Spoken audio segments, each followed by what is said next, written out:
it was really discouraging because the rest of the world didn't work this way. We wrestlers come from an honor culture. Why? Because if you talk smack, we can settle this on the mat right now. So Mm, maybe you should respect this guy a little bit. mm, Um, that it's just like you have respect for people and for your elders and for your coaches, and it's like a big deal if you can beat your coach. And then if you can beat your coach, you don't do it. Like one, you maybe beat him once, but then you don't bury him because that's dishonorable. That's not good. And so I think it's actually a healthy honor culture in wrestling. So going out into the rest of the world and realizing no one's like this. People just talk smack to you and you can't take them down. You go to jail for that. All sorts of stuff. It's like, you go into the business world and you have a boss with the arms of a thinking man, and he gets to yell at you and you can't do anything about that. And it's like, yeah, maybe, you know, there's a fine line between just being between barbarism and civilization, I guess. All right, everybody, before we get into today's conversation with Rafe and Parker, I'm so excited to share with you, maybe even picked up on it on my Substack or other places in social media where I've shared about this, but this is your first time hearing about this. My new book, based on a true story, Vibe Shifts, The End of Deconstruction, and the Reboot of Meaning, is now available for pre-order. The book comes out on July 14th, but pre-orders are so important in the age of the algorithm. It getting on the charts early helps it get seen by other people. If it's getting attention early, then the algorithm, I know I'm speaking as if it's some sort of sentient being here. Sometimes it feels like that. The algorithm's more likely to share it with others who have similar interests. If it gets up on the charts, which it has been opened, I didn't even know this really was a specific genre, but it opened in the top 3 of faith deconstruction books, which is so ironic because it's about the end of deconstruction. It broke into the top 20 on the philosophy charts on Amazon, I think peaking somewhere at number 14. That's so cool to see. But what's really cool about it, it's not just stroking my ego, is that when it gets on the charts, it helps other people discover it. So if you're thinking, I was going to wait until physically I can get it like right after I order it, I totally understand that. But if you are going to get it anyways, please pre-order because that'll help. It'll also help because my publisher and publicist will be able to go and be like, hey, this book's tracked really, really well, and take it to podcasts and shows I want to get on to talk about these important ideas with audiences that may have not ever connected with the work I've done for years around here that you all are well familiar with. So please consider. In the description below, you would find a link where you could go make that pre-order, share it with other people. Thank you so much. Maybe a kind of absence in recent philosophical pursuits has been the absence of how we think about the life of the body, physical fitness, athletics, maybe even combat sports. And I wanted to talk to both you guys about your own experiences in those pursuits and how much they have impacted you in your pursuit of wisdom and recovering a love of wisdom. So you guys have never talked before. I just thought it'd be fun to get you guys together and have a conversation. Parker, I mean, I don't think we've ever really talked on air about this facet of your life, but tell me a little bit about your background, and let's just talk a little bit about your upbringing in athletics, because you had a pretty, I mean, by most accounts, you had a pretty successful athletic career, right? It depends. I mean, it's I all was a relative, wrestler. right? Well, Yeah. as a wrestler, I can't ever say yes to that. It's just part of our ethos. So Mhm. no, depends. You put me on the spot with this one, dude. I grew up wrestling. American folk style wrestling was my jam. I started in first grade because my brothers we all started the same year. My brothers are 8 years and 6 years older than me. So we all started when my brother was a freshman in high school, and my mom's like, "Oh, you're all going to do this." And my first year, I absolutely hated it. And then from first through fifth grade, I quit every year. I tried to quit, and I would get sick all the time, and I hated it. Even when I won, I would cry. You'd look down. Young boys cry in wrestling meets. It's just part of life. You look down a certain corridor at every tournament. You can see a whole line of kids is crying because it's like a weird emotional. You don't know how to handle your emotions, even when you win.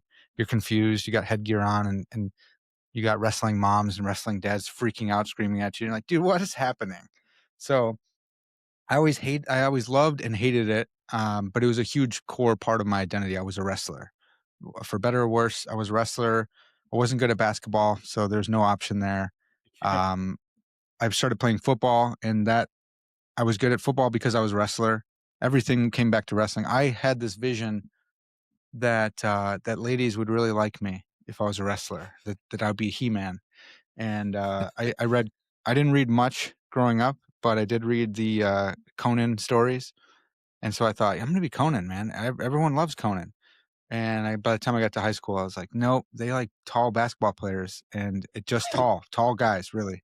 And that's not me. I'm 5'11", but I'm not, over 6 foot. So that was a bummer to realize that wrestling and bodybuilding just weren't gonna do what I thought they were gonna do for me, but I was trapped into that. So I am a wrestler. That's like a huge part of my identity. I work in college ministry as well with wrestlers.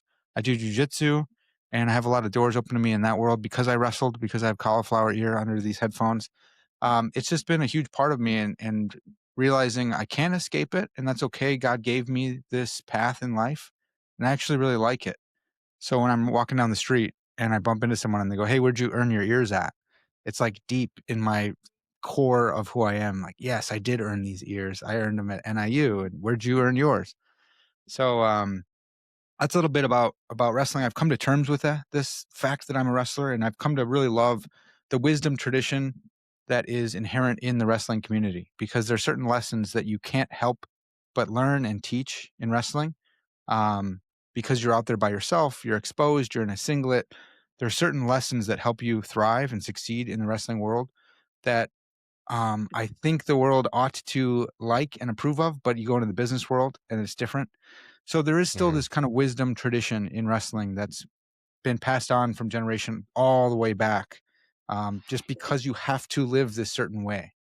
So certain moral lessons and just practical wisdom have to be taught and inculcated. You're just going to learn them because of the hard facts of reality. So that's a Did you little bit. Yeah, realize I'm talking. did you realize in the middle of it that you were learning those things, or is that something you've developed more of an appreciation for as you moved into adult life and really started exploring more of the life of the mind and philosophy? Or was Right. that really in the moment, maybe you didn't have the same language you would use now, but could you see it happening in you while you were going through it?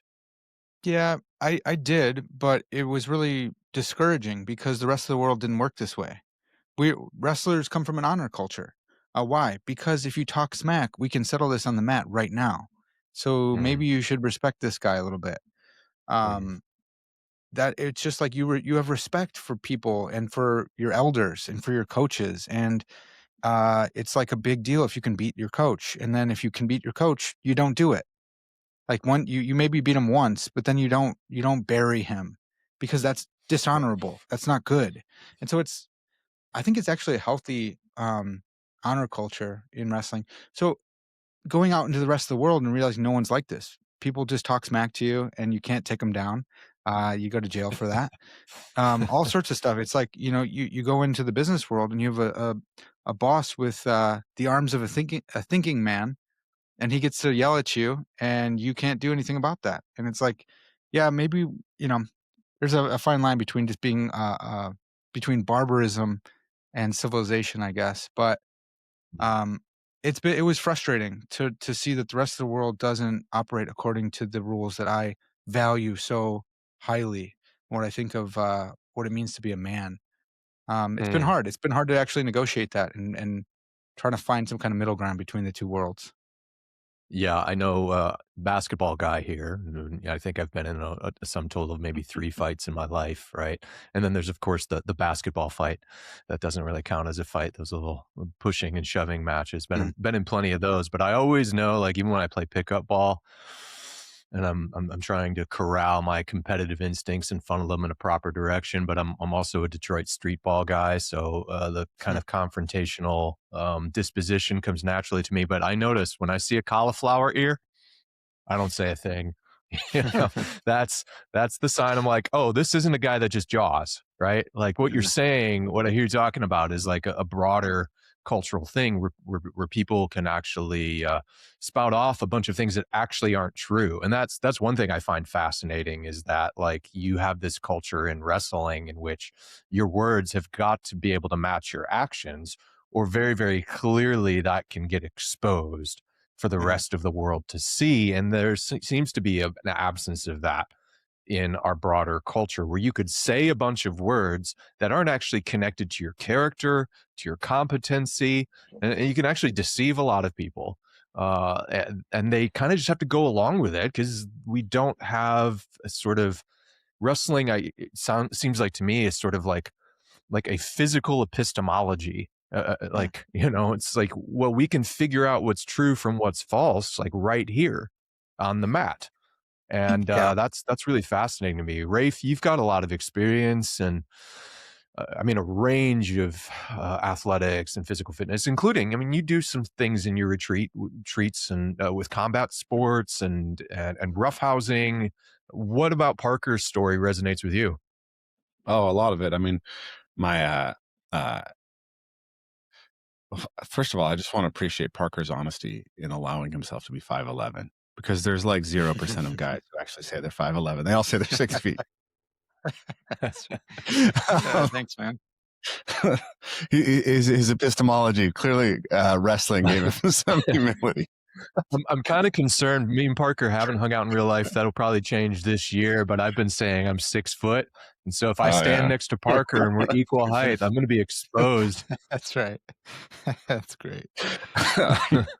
So yeah. So well, actually, so last Sunday was novice state championships in wrestling, and my son competed. And he took his first loss as a novice this year in the championship round, and he Wow. burst into tears. And it was a bad week for him. He had a flu that week, and he just was going through some stuff. And maybe on a different day he would have had a different result. But it was hard. He pretty much won every round in the gym for a couple of months. So that was rough. And we popped out of that he had turned out he had to turn around and wrestle for a true second place in Mm. 15 minutes after after he just lost his first novice loss of the year. And he was just like, I can't do it. Everything in my body hurts. Like, I'm overwhelmed. I'm scared. What if I lose again? And we just sat with him and told him, like, if you walk away, you're going to regret it in the future. And so we're going to be responsible to that future you, and hold you to it. And it took a little while, and uh, he turned around and did amazing, crushed it, uh, it was awesome in his last match. So I really appreciate that element of it. What I also thought was interesting, though, is I think a lot about what I call, a term that I get from John Vervaeke, the ecologies of practice. So we gain something from one practice, and it can be a source of positive transfer or donation to the rest of the world. But then there's also like ways in which those same practices can become sort of parasitical or deceptive, and they can create negative transfer to the rest of the world. So you're like, hey, I'm used to a world where I get to like solve every dispute with my body. Say, okay, well that's not true. It's not going to work in the rest of the world. Yeah. That's a negative transfer. So how do we extract the positive value? Because the frustration for tolerance, the ability to overcome a negative emotion, turn around, channel it, feel good, use it well, that wrestling offers, that is something that can help you deal with your, thinking man armed boss when he's confrontational, and, if you know how to use it correctly. And if you can build skills that apply in that environment, where the character that was built in the wrestling environment comes through. So that's all like right in my core interests. My own background, I've studied martial arts almost my whole life. I started when I was 6 years old, but for a variety of kind of random reasons, I never really competed much. So my dad and my whole kind of family lineage comes from wrestlers, but my dad was a big hippie, and so he put me in the Asian martial arts when I was a kid, and so we didn't wrestle. Hmm. Tang Sudo, and then Aikido, and then Kung Fu. And my Tang Sudo school shut down basically before I would have competed. Aikido, you don't compete. Kung Fu, we were doing forms. I started BJJ and Muay Thai in my mid-teens, and then that school shut down.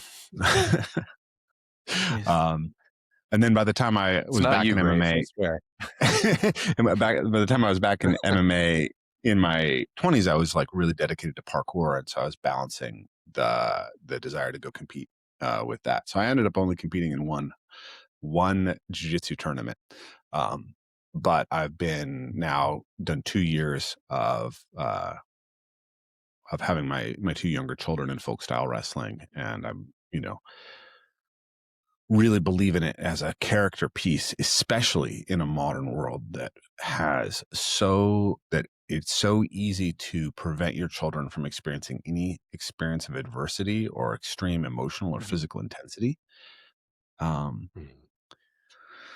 So yeah, and then also both my kids, they did really well last year, and both of them were incredibly anxious going into this season, didn't want to compete, didn't want to do it, and then had a great time. And so that whole thing about, the fear of the intensity and how that's hard and how we navigate it with kids. And I was really curious, Parker, when you started wanting to be a wrestler and not wanting to quit at the end or at the beginning of the season. Yeah. Yeah, dude. I think it was 6th grade. That's when I started lifting weights as well. And people are like, "Yeah, you're gonna stunt your growth." I'm like, "No, I'm not." And all my brothers are both my brothers are over 6 foot, and I'm not. So maybe I did stunt my growth, but it's worth it because I could beat them both up now. Uh, but which really was my whole life's goal, was to beat up my brothers. So I started liking it, I think, in 6th grade, where it started becoming my own. Before, it was an identity that was pushed on me, and it was kind of I don't know who was pushing it. My parents didn't push it. They don't know anything about wrestling, but they were just kind of like, "Hey, if you start it, you're gonna finish it. So every season you start, you're gonna finish that." And by the time the next season will come around, I'm like, "Yeah, I'm gonna wrestle," because not because I like it, but because I'm not a basketball player, and so I'm a wrestler, and just kind of part of my identity. My big brothers do this, so I'm gonna do this. My wrestling coaches know me, and they expect me to be back. But it wasn't until 6th grade when I started getting the internal fire to say, I can be good at this. I want to wrestle. Um, and then it happens every level up. So 6th grade, freshman year of high school, freshman year of college, every level takes a new, like, what do I think? Am I going to do this? Am I going to actually continue on as a wrestler? There's certain things wrestlers don't let each other quit, unless you get beat by a girl. If you get beat by a girl, you got to quit for a year. That's kind of an unwritten. It's probably not true any longer. But when I was a Sure. kid, there weren't very many girls. They're So getting if you better, man. lost, they're getting very good. And the hard thing that no one talks about is that little girls are way better than little boys, because little girls can pay attention. So they learn the moves until strength comes in, and then the boys are like, "Yeah, I'm gonna stomp you." But before that, they got nasty headlocks, and girls beat up on boys. And if you're a lighter weight guy, then you're probably gonna lose to a few girls, and that's pretty that's pretty tough when you got a bunch of wrestler friends. But Rafe, something you talked about with the positive negative transfer, that's just so key. And so I work with wrestlers, and one of the negative transfer things I have to tell them, really, really practically, is you don't have to earn your showers anymore. You have to shower every day, but we don't know that because we sweat so much in wrestling. It's like you earned it. Oh, I've earned. I didn't sweat today. I didn't work out, so like I don't need a shower because I know what it's like to lose 14 pounds of sweat in a wrestling practice. I didn't do that today, so and it's like, bro, stop thinking like that. You don't earn showers. You just earn it by being alive, man. And it's like a really weird thing you have to train yourself in. You have to retrain how you think about food. There's certain things like that which it's negative if you continue that on after you're a wrestler. Some of the positive things though would be like reading. I know a lot of people really struggle with finding time to read. And as a wrestler, it's just like cutting weight. It's just like practice. I'm just going to set a timer. I'm going to close that door. I'm going to turn off my phone and I'm not leaving until I'm done with this book or with this hour of reading. I don't care if there's a fire. I don't care if there's a flood. I don't care if a bomb goes off outside. I'm not done until I've accomplished this goal. And I know that's really aggressive to a lot of people listening, but like this is how you read well. This is how you accomplish academic goals is by just digging in deep. It's not just about being super smart. It's about who's going to stick with it longer and try to solve this problem or write this paper or read this book. And I love what you said. There's so much. It's not all good. You have to like retrain yourself. But if you can take some of the lessons, man, you can really succeed with some of the wrestling lessons if you have someone who can help you. That's a big part of what I do now is helping guys transfer from college wrestling into real world stuff. Mm. That's I feel like there's this struggle that we experience culturally where let's take, I mean, we all have philosophical, theological, academic interests, the three of us. I didn't have any of that in high school because I was a jock. It was seen as, I mean, dare I even say like emasculating to read a book. Mhm. Like that's how weird in some ways that culture was. It wasn't, the life of the mind wasn't celebrated. You maybe even got made fun of by teammates or other athletes or guys in the weight room if you were the honor roll guy, right? I don't know if that's still the case anymore with our kids' generation. So there was this real split between like the life of the mind, the life of the body, but it's also been on the flip side as well, where so much of what we would consider now philosophy. I mean, Parker, I'm sure this is probably something you wrestle with when people ask you, what do you do? And you're like, you are a philosopher, but that comes with in the academy all sorts of other, uh, you know, footnotes and qualifications. Well, have you published any papers in an academic journal? Are you teaching at any university, like those sorts of things. And it feels like it's so far removed from what we would say like early in the Western tradition was the original pursuit of philosophical inquiry, which was the acquisition of virtue and the wisdom necessary to navigate life and head towards your proper telos. It feels like in both domains, whether you're an academic egghead or you've kind of grown up in sports culture, that there's this wall.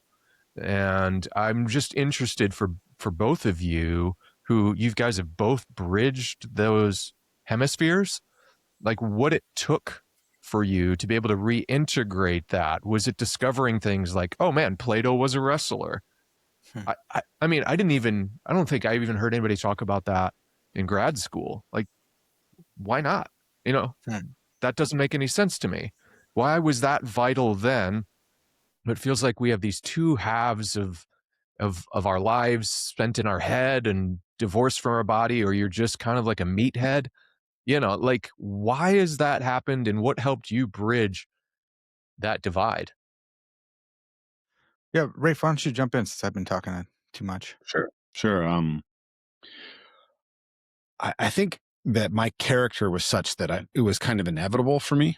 I really am just relentless intellectually. I can't stop it. I can't shut it down, and really never have been able to. Like, I was taken out of school after third grade because I refused to do the schoolwork that was given to me because it wasn't interesting enough for me. But I would read, the Lord of the Rings to myself, Hmm. and I would teach myself, math before they got to it. But then I wouldn't do the math that was asked of me.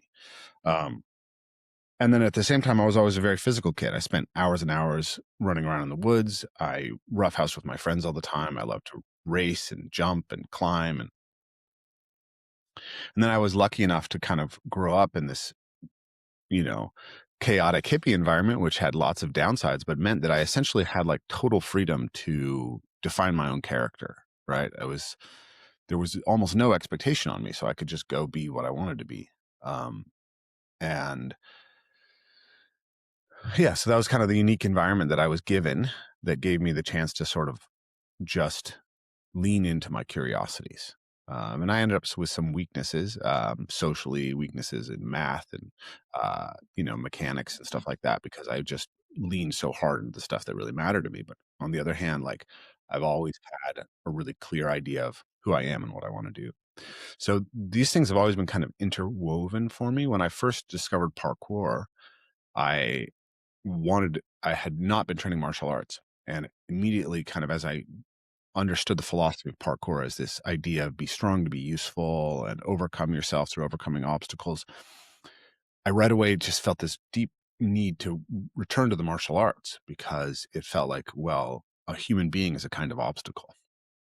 And I also uh, I was so influenced from an early age by like reading anthropology literature and mythology that parkour to me was the expression of something that I'd read about in the Norse sagas and, in particularly Irish mythology. The Fianna are really great parkour athletes, but they're also Mm. warriors. And there was this idea that the feat of being able to jump over a wall is also supposed to be connected to the ability to wrestle somebody and throw them, right?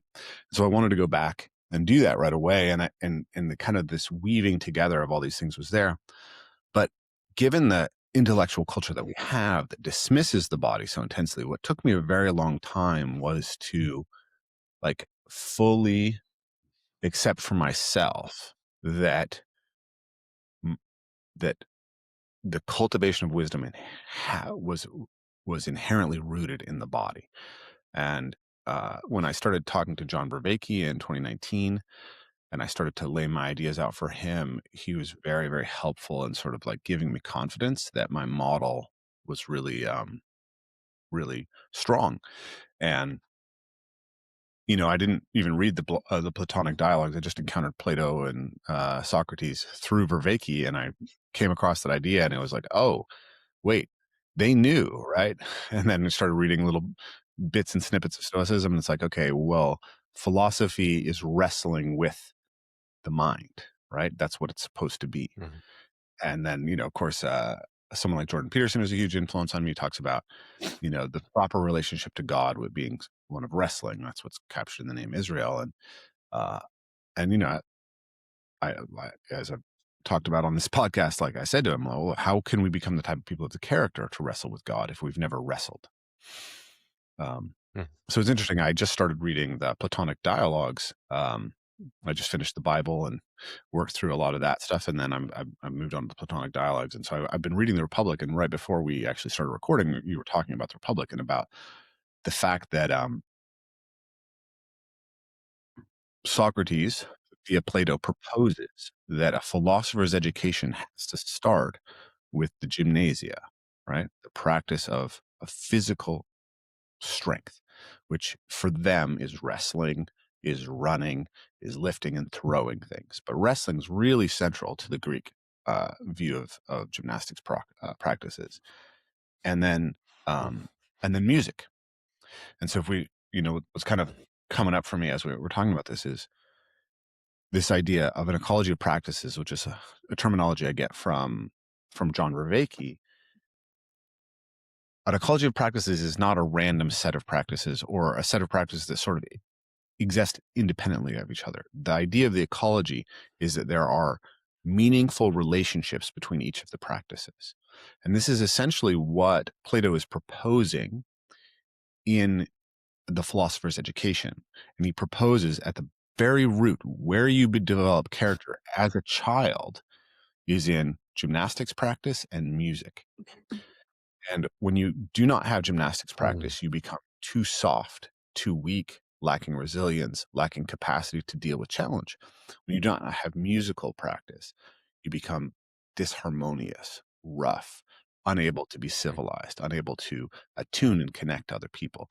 And so there was this idea right there that there's a tension between these two poles. And if you fall too deeply into one pole, you lose something that makes you the type of person who can actually cultivate wisdom. And so we have to have that balance. And this is something that, my kids, because they're my children, right? They've been practicing parkour since they could walk and climb things. And we've been wrestling with them since they were that age. And my son started jujitsu when he was 4 years old. Um, so we've woven those things in. And my wife was a musical theater major, but she's not as she doesn't have as much ease, sort of like bringing herself into things. Um, Hmm. and so I've been pushing her to like bring that to the kids because I don't have any musical background. But it turns out that my kids are very musical.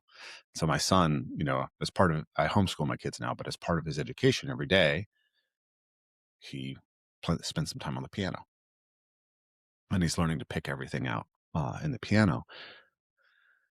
And so I don't know. I'm passionate about these ideas. So I feel like I just threw a bunch out, and I'm not sure if I have a nice little bow to wrap it up with, but um, I don't even remember what No, the original that's question. great.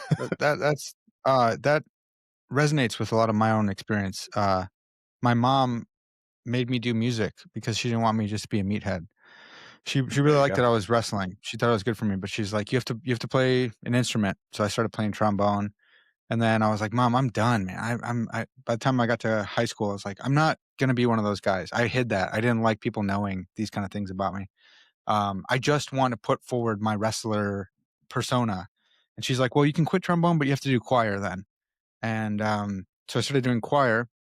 She's like, you're not just gonna. I mean, if you're gonna do something, you're gonna be good at it. So she started paying for voice lessons for me and my sister. She's like, you're gonna actually have to take this seriously. And so I didn't tell any of my friends I was in choir. Nobody knew. None of my coaches. So I just lie and like hide that I had to go to choir practice and stuff.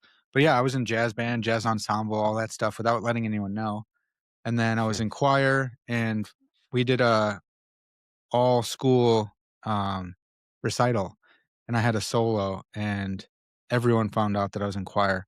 And then I finally quit. My mom let me after sophomore year. Yeah. But it was just funny. It is true. And I really liked herpetology growing up. I'd catch frogs and turtles all the time, but I wouldn't tell Oh yeah. too many of my friends. Only my best friends really knew that. I'd catch grasshoppers at recess and stuff like that. And one of the things in wrestling is we're not just mean to each other just to be mean, but you tease each other, and that kind of gives you some self-knowledge. If you're okay being teased about this thing and keep doing it, then that is part of who you are. So like when Uh-huh. people would find out certain things about me and tease me, I'm like, I don't really care. Yeah, I like catching turtles. I know it's kind of goofy, but I do it and I don't care. And then people let go and they're like, all right, he's the turtle guy. But if you bend and you're like, no, I don't know. It's like, I don't know how much are you faking? Are you just want to be seen that way? When we go out in college, when we go out to like the bar or something, if someone's kind of flaunting their stuff a little bit too much, wearing something a little bit too flowery, a little bit, peacocking a little too much, Point. the rest of us just Yeah. roast you. Like, why aren't you wearing jeans? What are you doing? What kind of pants are those? And if you own it and like, bro, I look good, man. I like this. Then we just let go That's and we're right. like, that's fine. But if you're Mm. self conscious and you're kind of like, we sense that it's like that's not really who you are, dude. You're wearing something that doesn't fit you, and we just sink our teeth in. I don't think we in consciously know we're doing that, but it is kind of a thing where you get some self-knowledge through this community as well. And so I learned like choir is not a big part of who I am. I like singing at church. That's cool, but I'm totally fine letting that one go. Whereas I wasn't cool letting go of wrestling or of catching turtles. I still do that. I don't care if I go golf. If someone makes me go golfing, I'm going to end up in the water catching turtles at the golf course. That's fine. That's just I know it's weird. It's just who I am, and I'm cool Love with it. that. I've been teased enough to know I'm cool with that. Yeah. Mm. Yeah, we really got to hang Mm. out, Parker. I I spent a lot of my childhood Yeah. catching toads. Um, That's awesome. See, this is why I knew I needed to get you two together. I knew there's something there. Even if it's just hunting amphibians and reptiles, yeah. that'll be worth it. It's interesting when I reflect back. Similarly to I think your story, Parker. My parents forced me to take piano lessons at a very young age, like like third grade, not like super early, but say third, fourth grade, and they would have to like they forced me to practice and I hated it. I hated it. And the only way I remember back that they would get me to do it is like, hey, if you want to stay up, I was a Detroit kid. If you want to stay up and watch the Pistons game tonight, you've got to do your this much practicing. on the piano, and I really detested it. And I do remember like one interesting experience was they also forced me into like the church talent show Hmm. once to play something. And I remember it was Just a Closer Walk with Thee. And I allowed some of the stuff. I distinctly remember this. There was something I had learned from already playing sports at a young age, playing football, basketball, baseball, where you were allowed in those settings to emote. And I think that was really interesting. In many other places, you're not allowed, male or female, to express emotion. Hmm. That seemed to be something that only in certain sports contexts were you really allowed. I couldn't do it in the classroom as a kid, right? I couldn't really. I mean, we were in a charismatic church, but as a kid, I couldn't express like range of different kinds of emotions. But I remember like being. I still have vivid memories of being on that platform, placing my music in front of me, and allowing myself in some. I don't know where this was coming from, but to like emote into the music I was playing.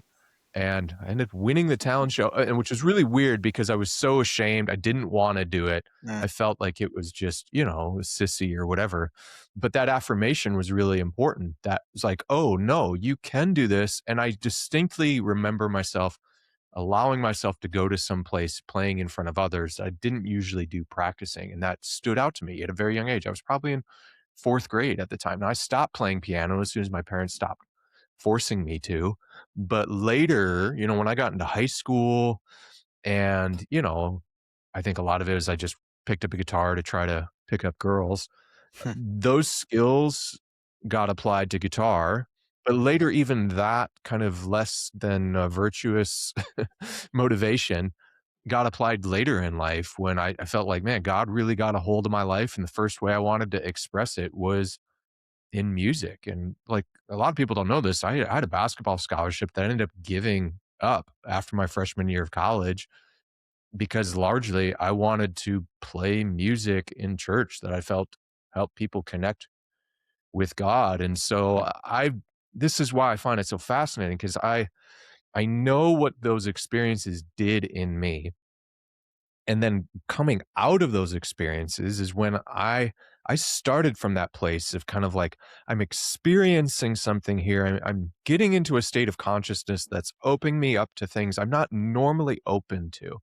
When you're running that, I don't know what you guys do in wrestling, but like in basketball, it was called killers. In Detroit, we hated the Packers so much we called them Green Bays. So you'd run a Green Bay, which was lines. And I know that Suicides. you Yeah. get yeah, Gasser. suicides, right? It's getting flagged on YouTube right now. Yeah. Sorry, man. Yeah. I know what it's like to be at that point of like, literally can't do another one. And my coach is like, you have to do another one. Like, or there will be consequences. I didn't really know what the consequences would be. You're gonna kick me off the team if I don't, but everybody's running another one. And so I'm brushing up against my limit and going beyond that. And that gave me an access point to like experiencing dimensions of reality that I didn't normally get to in other settings. Music did the same thing. And that's actually the thing that ended up driving me in college and or in my early adult years into philosophy and Hmm. theology. Were those Right. experiences, I was like, I wonder if there's kind of like other ways I can experience God. Hmm. And that is really what drove me into books.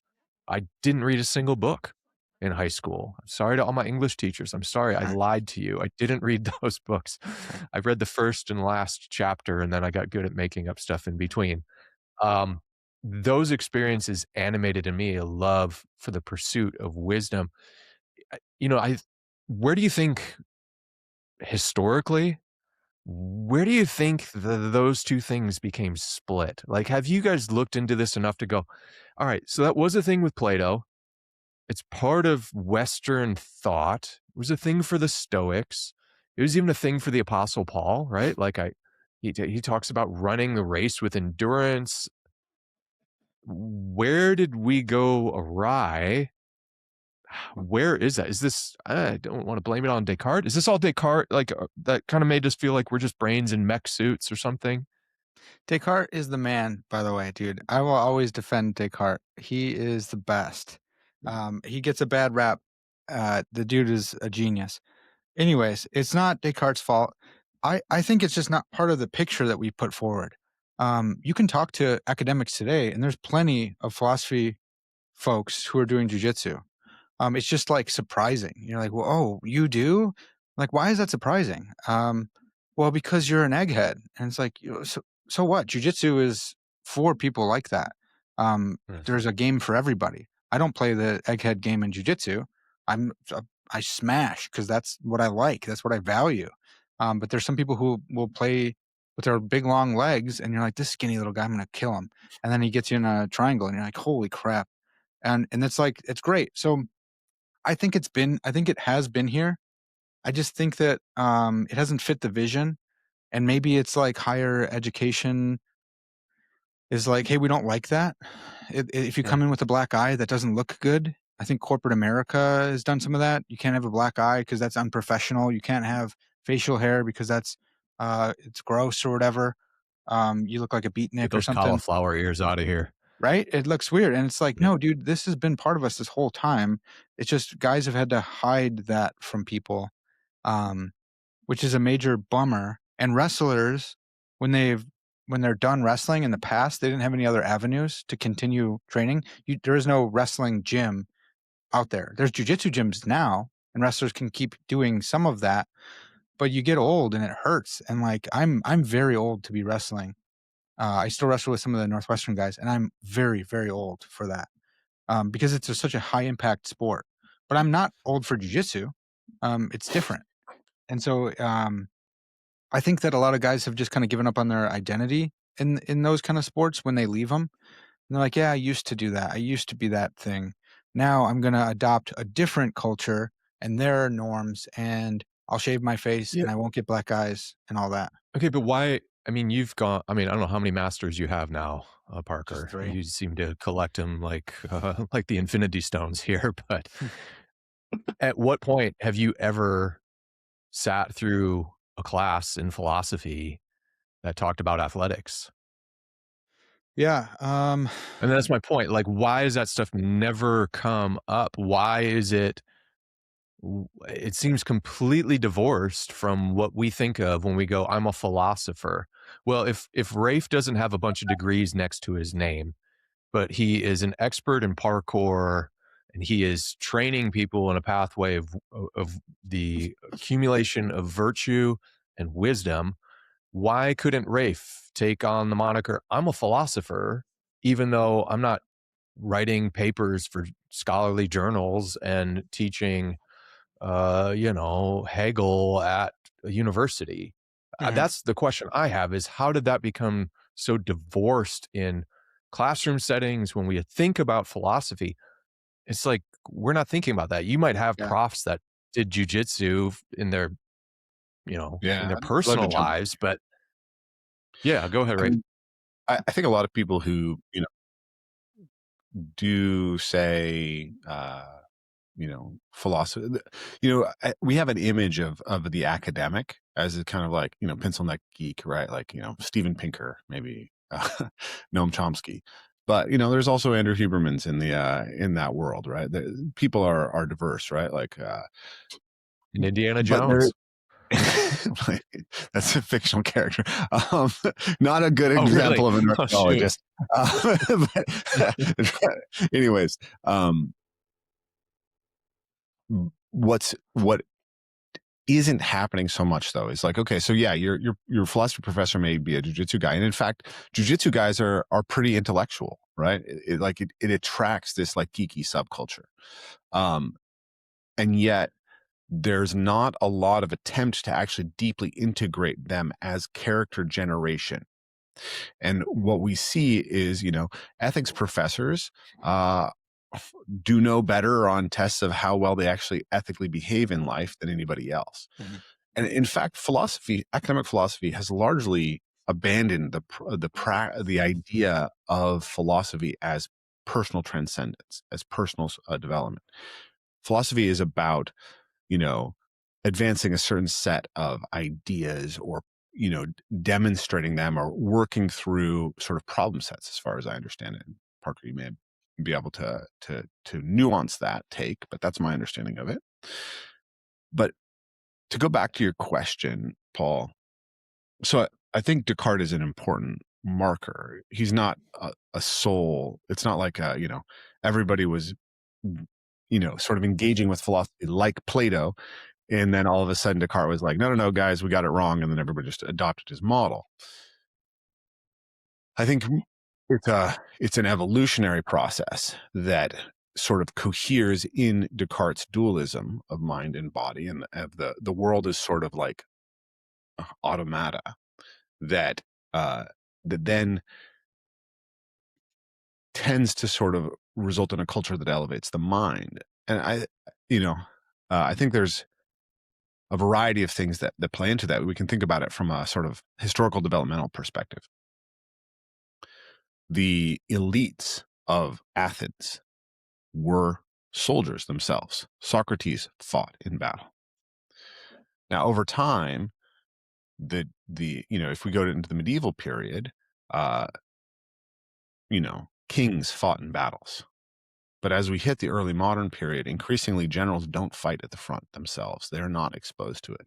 And the gentry become more divorced from battle. So if you think even about how like people dressed, how people walked, what kind of things that they engaged in, by the early modern period, a lot of what defines someone as elite is actually their distance from actual physical effort. They powder their skin to look like they don't spend time in the sun. They wear wigs, right? They wear extremely restrictive clothes. So there's a broader cultural thing about how status is marked by the ability to avoid actual physical confrontation with reality. So that's an interesting lens. And I'm going to say something pretty provocative here. But I think that there's also a role for Christianity in this story of the divorce from the body. Because if we look at the way that Christianity talks about the body, right? Redemption is not to be found, is to be found after death, when we become spiritual beings. Now, there's this disagreement within Christianity about whether that renewed life is a physical life, but there is a strain of the Christian idea, which is that we are spiritual beings that escape the physical reality. And that runs all the way through the culture of Augustine, Aquinas, and, the whole philosophical tradition once Christianity becomes the dominant sort of cultural matrix of the West. The idea of the philosopher, warrior, king that the Greeks give us, it continues, but it is also contrasted with the monastic idea of escape, right, from the world. And we can see the same thing in the East as well, right? you have this really intense connection between physical practice and wisdom cultivation and Taoism and its relationship to Kung Fu, but there's also these renunciation paths in spirituality that become, asceticism. Think about the intense relationship to asceticism you see in both Christianity, right? Desert mystics and yoga. The Vedanta tradition is very big on asceticism, which is a way of essentially removing the demands of the body such that we can attain greater spiritual purity.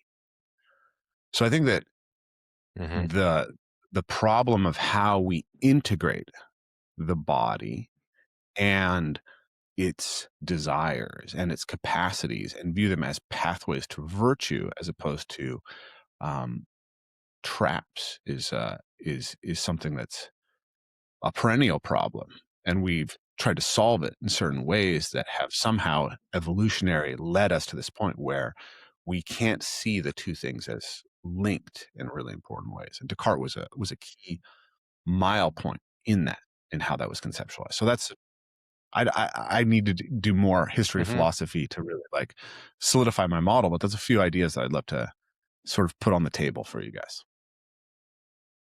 Yeah. I'm always going to defend Descartes because I had this vision from mostly Christians saying Descartes ruined everything, and I read them for myself. I'm like, oh wait a sec, like he wasn't. So I think of Descartes as Sherlock Holmes from the the two movies. Guy, what's his name? Shoot, I love this guy named Guy. I can't think of Not his Guy last name. Fieri, No, not Flavor that's the only thing Town I can think here. of. Doesn't matter, but Yeah, I know, he right? directed the two.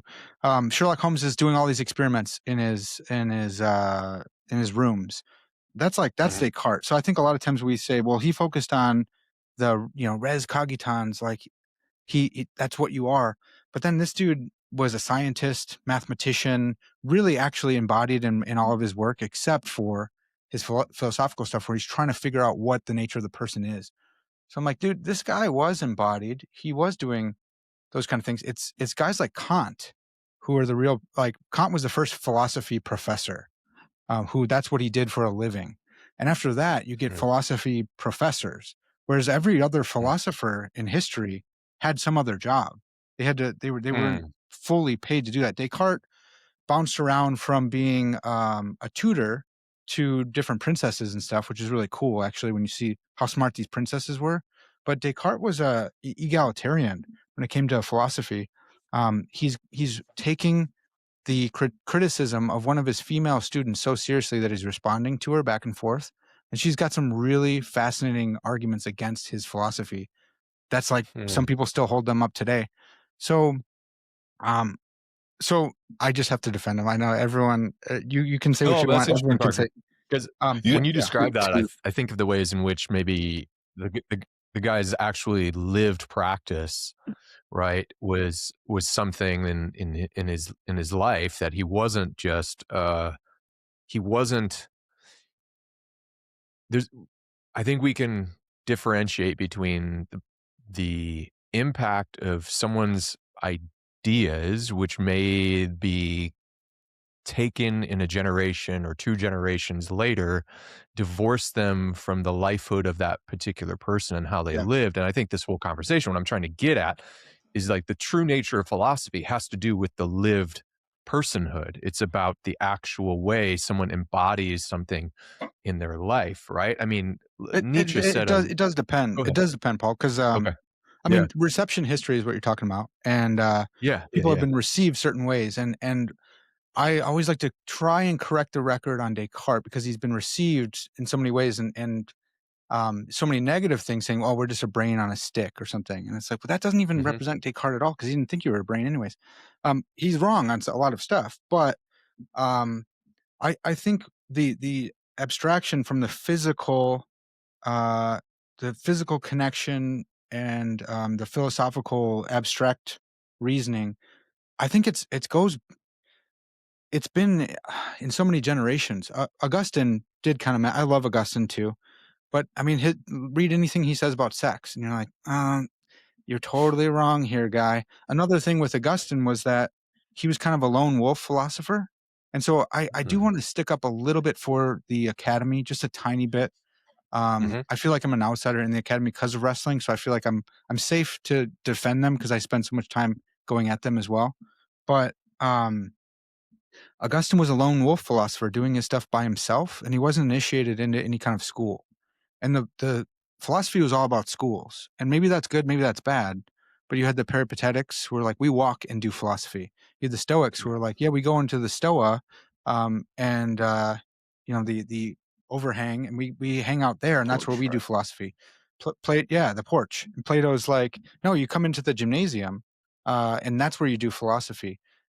You could tell who the philosopher was by what they wore and by their haircut, and you could tell which school they were in based on their appearance because they were also, they had certain shaped beards and they wore a pallium, and there's certain depictions of Christ in a pallium with the philosopher's haircut saying like he's our philosopher king as well.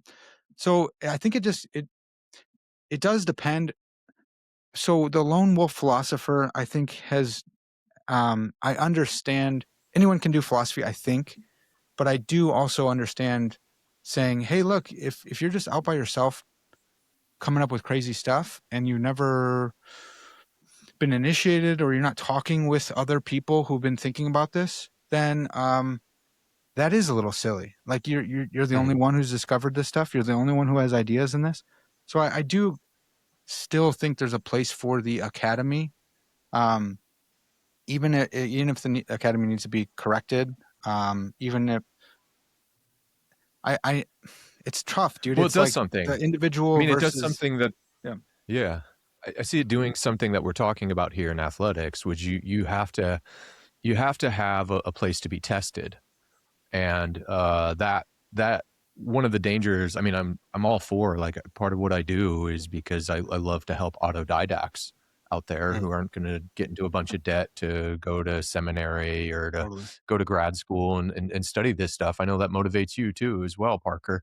But one of the downsides of being an autodidact, which in some ways you could kind of look at Augustine as a kind of very, in some ways, is an autodidact, like he's doing a lot of this stuff on his own, detached from any sort of school, is that you miss the thing that you also got in your wrestling team or that Mhm. you get when you go to the gym, or you're on a team. And that is the feedback of something external to you. And that feedback allows you, it's corrective for your own confirmation biases, right? And that's Mhm. hugely important. So, Rafe, I even just want to pick your brain even about the ways in which, like parkour, in which you're bumping up against nature, right? And like nature's giving you feedback. I'm not a surfer at all, but one of the things I've heard from surfers, right, is like the waves always give you feedback. Mhm. Like, right, Yeah. if you're doing something wrong, the waves will let you know. And nature does that as well. And so one of the things maybe I'm kind of concerned about, or is not necessarily like academia as, some corrupt institution. I'm not playing that game. I love my experience in academia. It was awesome. And one of the best aspects of it for my own journey was that I had people that would vet my ideas, and like experts that I was able to enter into a relationship with certain professors like I did as an athlete with my coach, and be like, "Oh, you've got experience. We can wrestle in this, but I can also receive your corrective feedback," to be like, "Yeah, Paul, that idea you have about whatever, let me stress test that a little bit." And that's hugely important. With parkour, Rafe, in particular, brushing up against reality, I think that's maybe the through line here, is how do we come up in our pursuit of wisdom, which that's the thing you mentioned earlier, character generation. That is really at the core of the philosophical project. Is the pursuit of wisdom is about character that adheres to reality as it is.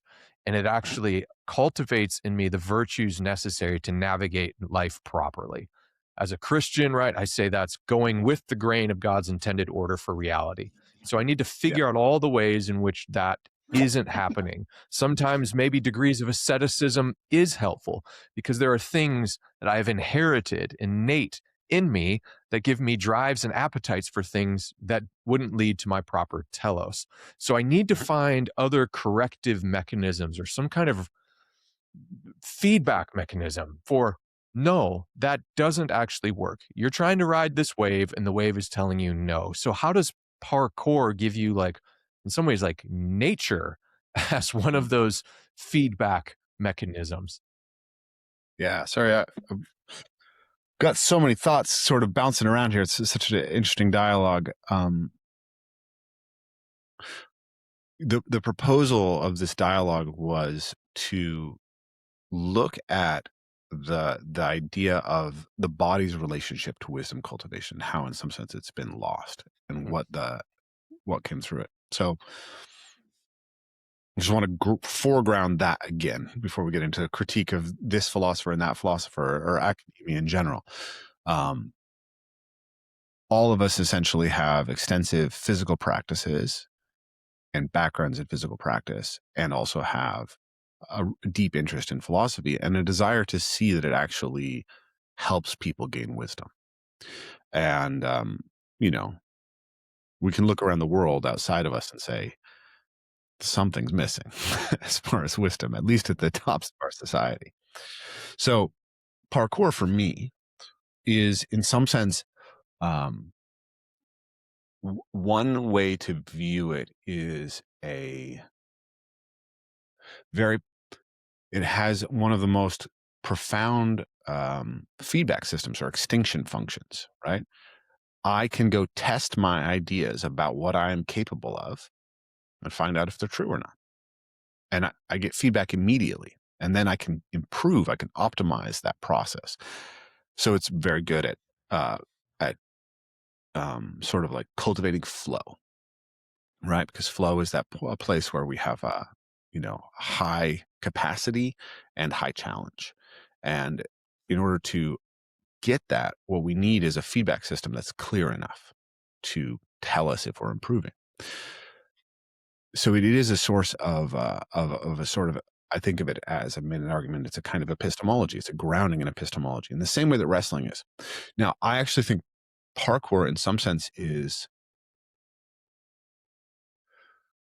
I'm going to say it's superior to wrestling as a foundation of your epistemology. And the reason is because someone can lose a wrestling match and tell you that they would have won if it was a street fight. Oh, what if I could punch? What if I could bite? Right? But if I bounce off a jump, there's no excuses, right? It literally is, right? Another thing is like, there's oh, well, it's this day or it's that thing or this happened, etc. And human beings are much more variable than obstacles are, right? So, if I go in and I wrestle with somebody and we match each other a certain amount of times, like some days it's going to be my good day. Some days it's going to be that person's good day. I'm going to be sick. I'm going to be tired. I'm going to make a mistake. They're going to do it. There's a lot of variability in the feedback system that you get from wrestling. It's really hard to know, like, okay, so you go into one gym and you say, hey, I'm crushing all the brown belts at this gym. Like clearly I'm pretty good at this thing. And then you go to a different gym and it turns out that their brown belts are just an entirely different level than the brown belts in the gym that you're used to. Right. But if you can jump 10 feet, you can jump 10 feet. Now there's some variability, but basically you can jump 10 feet. And so it gives you this incredibly clear yardstick of progress and ability to then go and experience that extinction function. And I've often thought of it as a kind of also as like a hero's journey. You're confronting a chaotic potential and making order out of it that's really meaningful to you. So that's why I think it's such an extraordinary sort of donor sport for life, for every athletic activity, but also for life. Like my kids, that's their base, and they go in and they're amazing at wrestling and they're amazing at rugby, and they pick up all these things really quickly because they're very physically strong, they're really coordinated, and they're used to dealing with challenge. I don't think parkour is a complete physical art in itself. There are the things that you confront in wrestling that you don't confront in parkour. One thing that's interesting about parkour is you have a lot of time to deal with your mind in parkour. So if I go look at a challenge and it's scary for me, I can really take as long as I want to do my breath work and, think through it. I can prepare my mind mentally. But if I go into a match and I'm wrestling and all of a sudden the match is harder than I expected, it's 100% reactive. There's no time to think. In fact, as my blood, my blood pressure rises, my heart rate rises, right? I have less and less ability to access my higher order thinking, and I still have to solve the problem. And that's an extraordinarily profound aspect of like cultivating a really adaptive human being too. So I'm not saying that parkour completes something, but I think that it actually, one thing that I've noticed about the martial arts, which is really interesting to me, is that traditionally there's this idea that the martial arts have an inherent relationship to wisdom cultivation. And yet what seems to have happened in the martial arts is that as the likelihood of exposure to violence in daily life has decreased, some arts have leaned towards the idea that they're about cultivating wisdom, and they have become increasingly abstracted and just disconnected from any reality. Aikido, Tai Chi, Bagua. Then other arts have said, no, we have to have some kind of extinction function, something that looks like reality. Uh, not completely, right? Like wrestling is a very, very small expression in some sense of what violence can look like, but it's real. So wrestlers can really fight. Aikido guys really can't fight. Um, Hmm. and so like my friend Matt Thorne has said, Just lost BJJ all of my rest. Aikido subscribers right now, Rafe. Sorry. I'm getting a Um, bunch of hateful comments now. My huge Aikido demographic. Yeah. um, so, so the, so what my friend Matt Thornton says is that there's more potential for character development in BJJ because you are good or you're not good. You do win or you don't win, right? Like it worked or it didn't work. And because it's actually hard, you have to deal with fear, you have to deal with discomfort, you have to deal with intensity. And yet we're not cultivating the transfer of that effect into life in a really intentional way. Mm. And Paul, you and I talked about this earlier. Traditionally, the idea was that you became a martial artist to become a better human. I'm going to send you there. You're going to, especially the Asian martial arts, you're going to learn to have Zen, and you're going to learn to be calm, and you're going to learn to manage things, and, cultivate inner peace.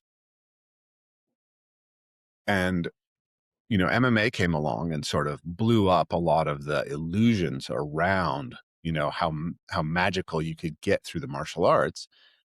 And that's a great thing in a way. And yet we've also now come to this place where many of the best martial artists in the world are like just objectively morally abhorrent human beings who have been arrested for spousal abuse and, are, obviously on drugs and poking people in the eyes, just completely like saying, oh yeah, it's good. I'm cheating. I know I'm cheating. Everybody knows I'm cheating. I'm getting away with it and I'm going to win fights. So that's good. Um, and then we have some of the best coaches in the world, like John Danaher, saying, "I'm not involved in teaching anything other than the skills. I have no interest in that the character aspect." I don't know exact quote, but it's something like that. Mhm. John Vervaeke says something I really like. He said that if you teach martial arts without teaching wisdom cultivation, it's like teaching people to fire firearms without teaching them firearm safety. It's morally irresponsible, and that has gotten lost. I feel like I went on two different rants that had something to do with what you were saying, but hopefully they're helpful. No, no, No, no. Okay. Here's what I'm good. seeing, Rafe, and then Parker, add what you want to this. That a necessary component of real wisdom accumulation and character generation requires that we have practices that have enough variability to brace us for chaos. So we have to think about Yeah. the ways in which we do little micro doses of chaos training so that we can navigate the variabilities of life. And so certain practices, whether they be across, developing a musical skill, right? A musical instrument and playing in different, Parker went from trombone to jazz band and choir. Church choir is very different than jazz band. So there's chaos variability there that's helping you hopefully have transferable skill from what you learned there and going, okay, when I'm in this context, I'm going to have to respond differently. Oh, and I sometimes have to do enough. If I do enough training across different domains, what I end up getting is some sort of like master skill set for dealing with chaos, the thing I can't be prepared for. So there's a lot of talk right now about like sports specialization. One of the things I realized in hindsight, even with some of my own kids, my oldest kid was, it probably didn't do him good to just play the one sport year round. He got Yeah. really, really good at the skill sets there. But when you face, even in that sport, a degree of chaos, what you learn from playing other sports is kind of a transferable skill set to navigate and deal with the thing you didn't prepare for. And so there are different kinds of physical training that give us a better ability to apply what is wisdom, the skill to navigate life towards its proper telos. You have to be able to deal with the chaos and to manage that and to respond to that. properly. That to me is what I see as the through line. And when you say like, well, with wrestling, I can go from I can go from one BJJ gym where the brown belts are like this, but I go to another gym, there's a variability factor. Mhm. With parkour, you're dealing with more static, right? It's like, here's a measurement marker, and I know I have reached that marker. I've made this jump I couldn't do before.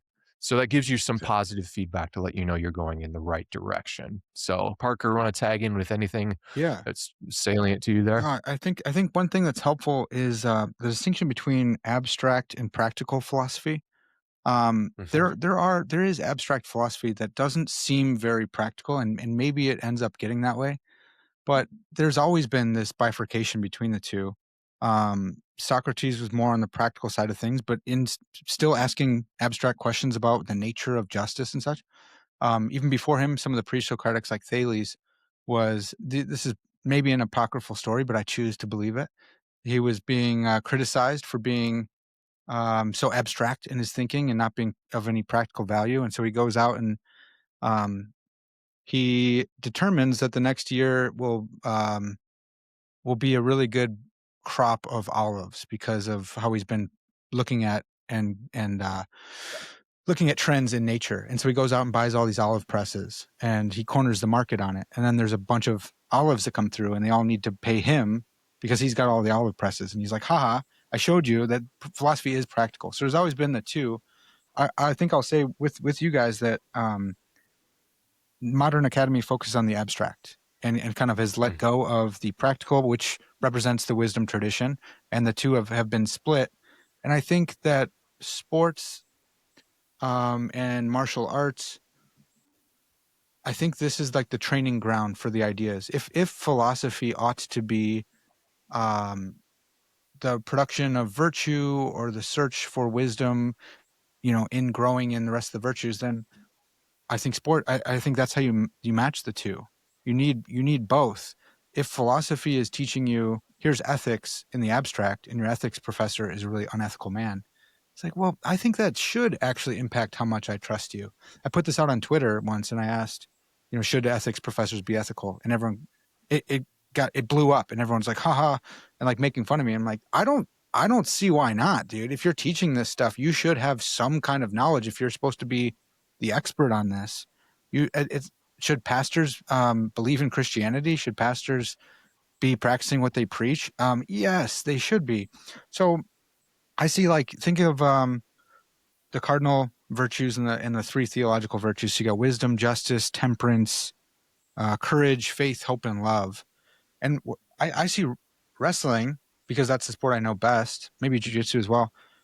As being the training ground. So if you go out there and you're just wrestling to be a better wrestler, yeah, maybe you're going to be the guy who fights everyone at the bar because you're great. You've trained your hands for war, but you haven't trained your soul. And now you're an 18-year-old who knows how to fight, and you're out at the bar with no control over your emotions. That's horrible and terrifying. Lock that dude up, man. But if you're saying every practice is an opportunity for me to grow in virtue. Well, how do you do that? What are the virtues? We need to have some of the teaching. We need to know what those are.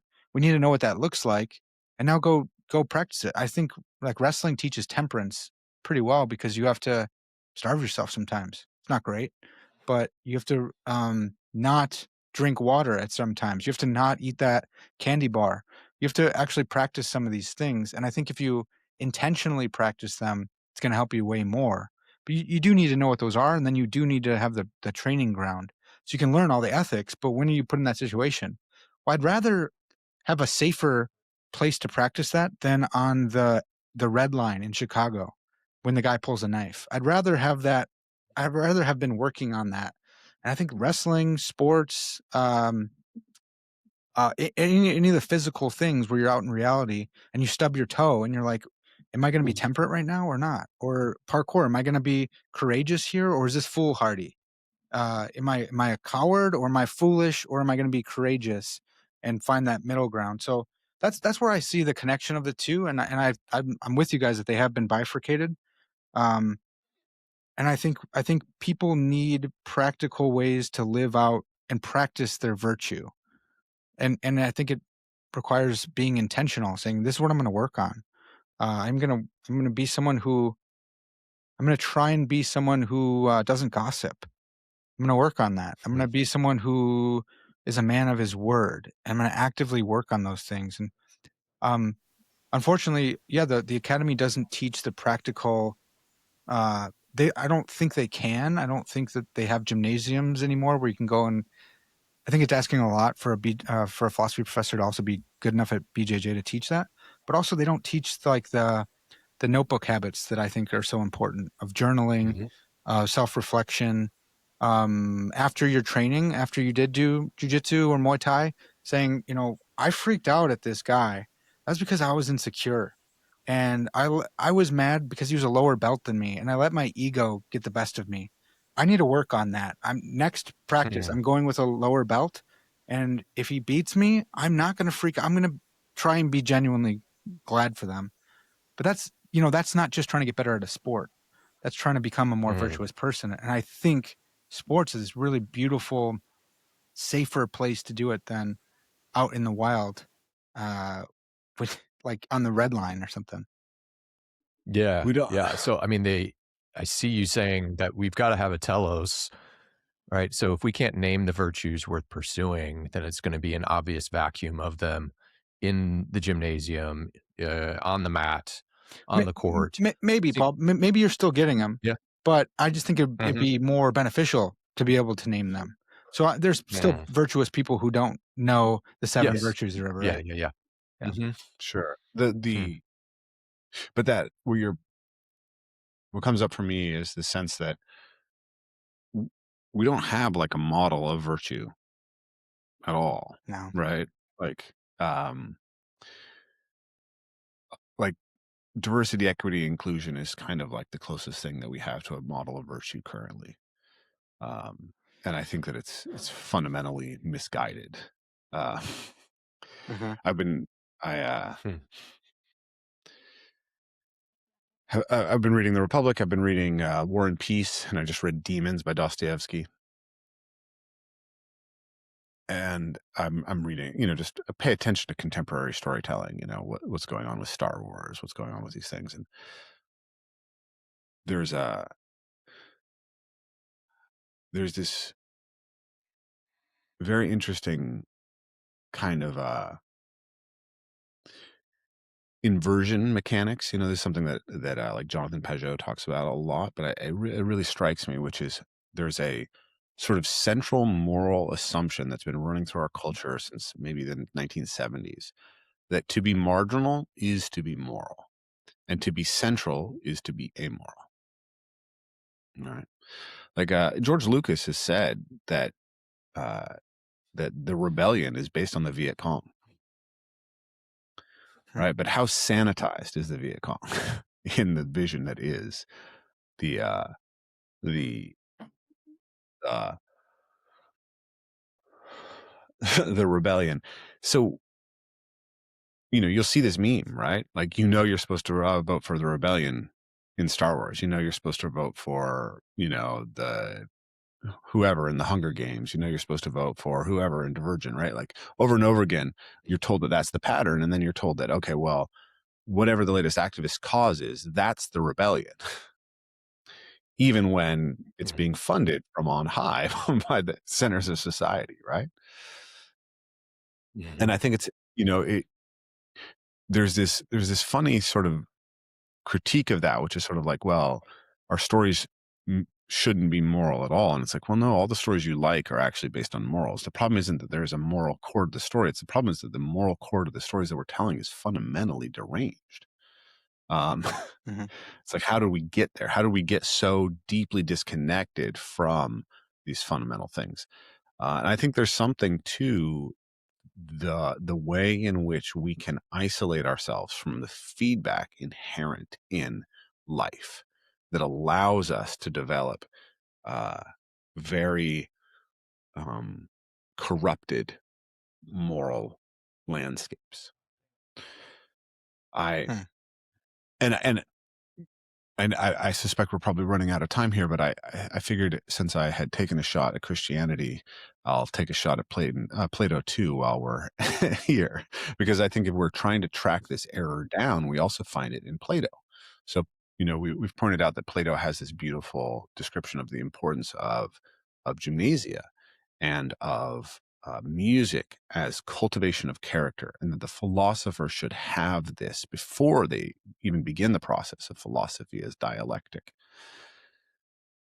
Mm. But if you look at the parable of the cave, right? I just read the parable of the cave. Of course, I've heard it a million times, but I just read it in the original, well, not in the Greek, but in the best translation that I could find for the first time, and really kind of had a deep think about it. And it's extraordinary. Like, to think about what shaped this man, Socrates, to have that clarity of vision to offer this parable, this allegory that is feels so profoundly resonant. And as somebody who's a very philosophical person who thinks about things that other people don't like to think about, like that idea of how punishing it is to go recognize a truth that other people aren't yet ready to recognize and then try to walk back into the cave feels incredibly true. And so I think there's amazing wisdom in that. And yet there's this moment when he says that what we see with our eyes is illusion, and that the pathway to the good, as itself, is an internal path. It is an upward spiral of mind stuff, basically. So I read that passage and I reached out to John Vervaeke and I was sort of processing it, and I was saying that I think this is fundamentally mistaken. I think that the answer to it is in the work of J.J. Gibson, because what it allows us to recognize is that reality is actually there, right? We have direct perceptual connection to reality. What we have is a limited lens. And so the anagogic process is not to an abstracted idea of the good, it's towards the capacity to see the reality that exists all around us at greater and greater depths of sophistication. So that's, I think that once you get the idea that the ascent is an internal spiritual abstracted process that sets the sort of trajectory towards the renunciation of the body and the loss of all of these character generating engines of physical practice that we are pointing out, essentially Mm. ultimately leads to this failure state that we're trying to address. Yeah, and I'd even say, Rafe, the sort of earlier critiques you made about, let's just say, certain, um, I'll just come out and say it, wrong framings of the Christian story, I think are connected to that kind of, like, the, not to put it all on Plato's shoulders either. I don't like doing that for him or Descartes or anybody, but that Platonic thing that you're describing right there, that as that inappropriately moves into forms of Gnosticism, and there's kind of that Gnostic end of the spectrum that I think Christianity has always wrestled with, which is that temptation to misread the Gospels, to misread like the Gospel of John and to see it as, or to misread Paul's language of the struggle of the flesh and the spirit and to frame that in Gnostic terms or quasi-Gnostic terms about escapism, about that this is primarily about what happens. I mean, I heard growing up, you are a soul that lives in a body. Like, no, Yeah. that's like, Yeah. that's not, I that's not it. That's certainly something that's a factor here that I think I'm really interested in the reintegration of a more incarnational theology here as it gets applied to the pursuit of wisdom, which is to say what we have in front of us is good, and yet there are facets of it that are still under the workings of the fall that still have yet to be redeemed. So there are aesthetic practices, there are denials of the body, there are practices of fasting, practices of saying like, no, what's going on physically in me, every appetite and desire I have is not oriented towards the good. But I do need to state what that good is. The absence of that and just naming it as, I think what you're speaking to with this, a lot of this new Star Wars stuff, et cetera, is the way we'll have to do another podcast on this, or people can buy my book. We'll make a shameless plug there where I talk about it. In the book is, in the kind of like post Nietzsche sense, where Nietzsche was reading or misreading Luther and saw that what made God most God is will or power.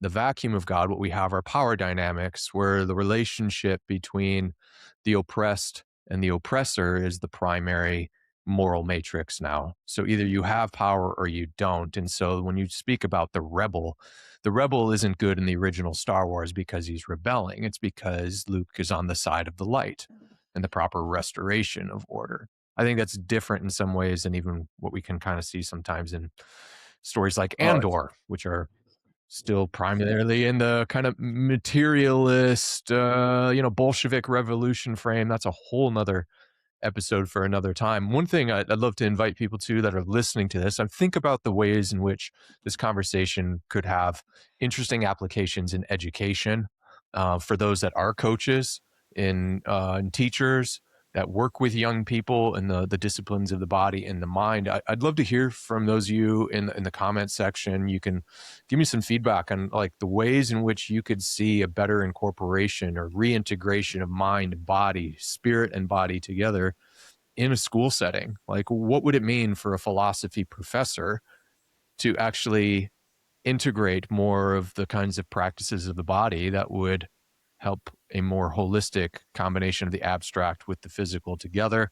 Or if you're a sports coach, I mean, like, I think it'd be really cool, Parker, maybe sometime we can do like a cooperative essay here for the Goodmakers Substack on like, I mean, what are you doing when you're still connecting with these wrestlers and the Fellowship of Christian Athletes guys, that you're bringing in your philosophical training, your analytic philosophy and continental philosophy that you're studying? How do you bring that in to when you're connecting with those guys and gals in FCC or in on the mat? I have to say, athletes in action. I have to do it because everyone. Oh, I'm sorry. Who knows My me. bad. Yes, athletes in action. FCA is the enemies, dude. No, we do love Fellowship of Christian Athletes, but I have to do it. Yeah.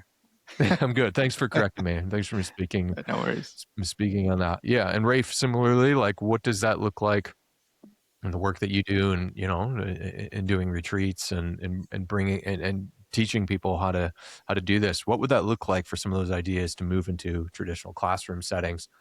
That would be really interesting to me. So if those of you listening have comments, send those comments to me. You can also give feedback and leave comments on our Goodmakers website, goodmakers.co. You can do that contact form if you're listening or here on YouTube, wherever you want.